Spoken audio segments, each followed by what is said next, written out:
We are back, which is incredibly exciting, although sadly we must begin by addressing Wednesday's heartbreaking events in Parkland, Florida, where yet another school shooting left 17 dead and many injured. These events are now so familiar, we basically automatically know how each side will play out. Thoughts and prayers? Fuck your thoughts and prayers. It's a mental health problem, yeah, but it's also a gun problem, and then someone says, now's not the time to talk about gun control, and everyone moves on until it inevitably happens again. But this time felt slightly different, because when the now's not the time argument came out, the kids from that school said, you know what? Yes, it fucking is. They have us thinking that this is inevitable and that we can't do anything to stop it. It's too difficult. We're done with that. Someone who isn't even allowed to buy alcohol legally is allowed to buy a war weapon? Like, where does that make sense? They say that no laws could have been able to prevent the hundreds of senseless tragedies that have occurred. We call BS! That us kids don't know what we're talking about, that we're too young to understand how the government works. We call BS! If you agree, register to vote, contact your local congresspeople, give them a piece of your mind. We call BS. It is a little ironic that the people who are acting with the most maturity in this horrifying situation aren't even old enough to say the word bullshit in front of their parents.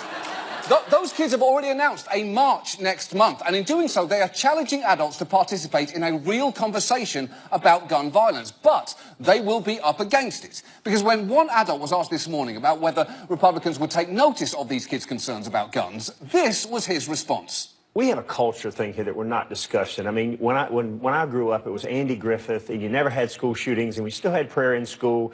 And we drove to school with guns in the car. I say we. I would see students that did that. Today, we are in a different time when not the media, but movie industry, the rap industry, radio in general talks about these things that are common now. And we have almost desensitized it. Now we have to worry about kids eating Tide Pods instead of discipline. What? I call BS on that. There are so many things wrong there, from the rap industry to the Tide Pods to the fact that that man was born in 1969, a year after the Andy Griffith Show went off the air, which I guess means that he may never have actually seen it, because not only did Sheriff Andy Taylor not carry a gun, he was happy to explain why.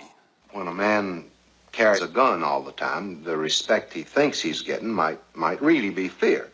So I don't carry a gun because I don't want the people of Mayberry to fear a gun. I'd rather they would respect me. Yeah, the sheriff has got a point. And the people of Mayberry did respect him, despite the fact, and this is true, he ate Tide Pods all the time. Now, meanwhile, the Trump administration had another chaotic week, from Mueller's Russia indictments to continuing questions surrounding Rob Porter and who knew what when about his alleged domestic violence, to Trump's newly reported affair with a former Playboy model, a different sordid affair from that other sordid affair that you might be thinking of. But if it's any consolation, the rest of the world also had a politically chaotic week. And so for a palate cleanser, let me give you a quick tour of them. And let's start in South Africa. Paul Simon's black friend. Now, their president, the legendarily corrupt Jacob Zuma, stepped down on Wednesday following years of scandal. So will they miss him there? Well, just listen to what happened when his very name was mentioned by a successor, and watch the sign language interpreter in the corner really read the room. I also wish to extend a word of gratitude to former President Jacob Zuma.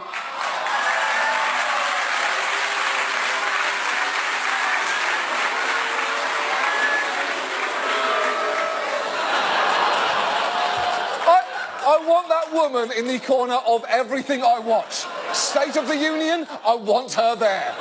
A figure skater falling, I want her there. Jack dies on This Is Us, I want her there. You went back into the house for the dog, Jack? Fuck the dog, you got kids, Jack, boo! Boo, Jack! And look, it wasn't just South Africa experiencing turmoil.